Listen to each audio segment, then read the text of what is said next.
Sikuyajua kama ndivyo yalivyo, mpaka Roho aliponionyesha. Shetani navyojua kujigeuza kama malaika yule wa nuru.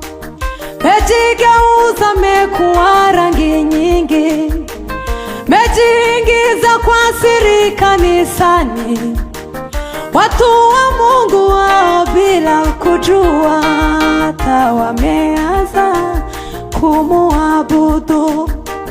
Waraka wa Yohana yule wa kwanza, sura ya 3 mstari wa 8. Azitendaye dhambi ni wa Shetani, yeye alizitenda tokea mwanzo.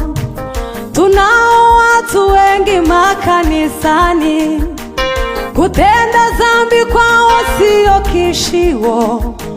Wakikutana pamoja kuabudu, swali munijibu, wanamwabudu nani?